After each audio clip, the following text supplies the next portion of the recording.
Hello hi friends, welcome back to our channel. ఈరోజు మనము సొరకాయ రెసిపీ ఎలా చేయాలో చూపెడతాను. ఓకేనా, అన్నంలోకి చపాతీలోకి చాలా బాగుంటుంది ఫ్రెండ్స్. ఓకేనా, వీడియో మొత్తం చూడండి. ఓకే, ప్రాసెస్ ఎలా ఉంటుందో చూడండి. ముందుగా స్టవ్ వెలిగించుకొని ఒక ప్యాన్ అయితే పెట్టుకున్నాను. గిన్నె వేడయ్యాక 2 టేబుల్ స్పూన్ పల్లీలు వేయించుకోవాలండి. చిన్న మంట మీదనే వేయించుకోవాలి. ఓకేనా, చిన్న మంట మీద వేయించుకొని ఒక గిన్నెలోకి అయితే తీసుకున్నాను. ఈ పల్లీలు తీసుకున్నాక మళ్ళీ అదే గిన్నె పెట్టుకొని 2 టేబుల్ స్పూన్ వరకు నూనె అయితే పోసుకోవాలి. నూనె అయితే పోసుకోవాలండి 2 గంటలు. ఓకేనా, 2 గంటలు నూనె వేసుకున్నాక పోపు దినుసులు వేసుకోవాలి. దీంట్లో పోపు దినుసులు మనము శనగపప్పు, మినప్పప్పు, అలాగే 1/4 టేబుల్ స్పూన్ జీలకర్ర, 2 ఎండుమిరపకాయలు వేసుకొని వేయించుకున్నాక ఇందులో సన్నగా చిన్నగా కట్ చేసి పెట్టుకున్న ఉల్లిపాయ ముక్కలు, ఒక ఉల్లిగడ్డ అయితే సరిపోతుందండి. ఓకేనా, ఒక ఉల్లిగడ్డ వేసి ఒక 2 లేదా 3 నిమిషాల పాటు ఉడికినాక ఇందులో 1/4 టేబుల్ స్పూన్ వరకు పసుపు వేసుకొని కలుపుకోవాలి.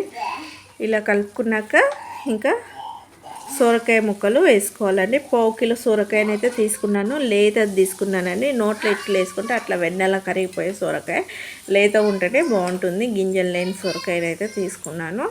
ఓకేనా, మీకు గింజలు ఉన్నట్లయితే గింజలన్నీ తీసేసి సొరకాయని అయితే కట్ చేసుకోండి. ఓకేనా, రుచికి సరిపడు ఉప్పు వేసుకొని ఇంకా మూత పెట్టుకుందాము.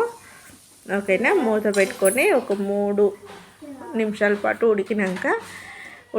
ఉడికినాక మూత తీసి ఇందులో 2 లేదా 3 పచ్చిమిరపకాయలు వేసుకోవాలండి. చిన్న చిన్న ముక్కలుగా కట్ చేసుకొని, అలాగే 5-6 వెల్లుల్లి రెబ్బలు కూడా వేసుకొని కలుపుకొని మూత పెట్టుకోవాలి. ఓకేనా,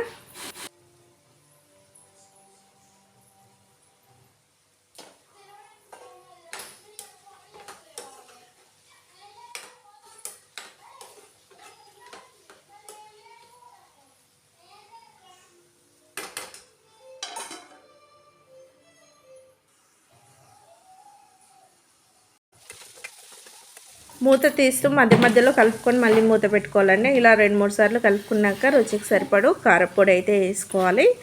ఓకేనా, సొరకాయలు బాగా ఉడికినాక రుచికి సరిపడు కారపొడి, అలాగే 1/4 టేబుల్ స్పూన్ ధనియా పౌడర్ ఉంటే వేసుకొని, లేకపోతే స్కిప్ చేయండి. ధనియా పౌడర్ వేసుకునే బదులు అది కొత్తిమీర ఉంటుంది కదా, కొత్తిమీర లాస్ట్లో వేసుకున్న అయిపోతుంది. ఓకేనా, ఇలా కలుపుకొని ఇంకా మనము ఒక 2 లేదా 3 నిమిషాల పాటు కారం వేగే వరకు మూత పెట్టి ఉడికించుకుంటే సరిపోతుంది.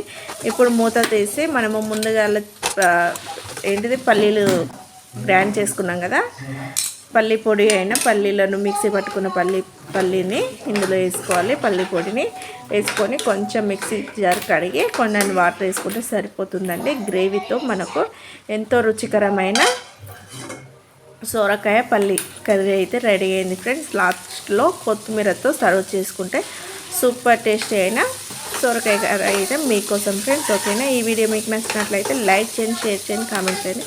ప్లీజ్ సపోర్ట్ చేయండి ఫ్రెండ్స్. ఓకేనా, బాయ్ బాయ్. సబ్స్క్రైబ్ కూడా చేయండి. బాయ్.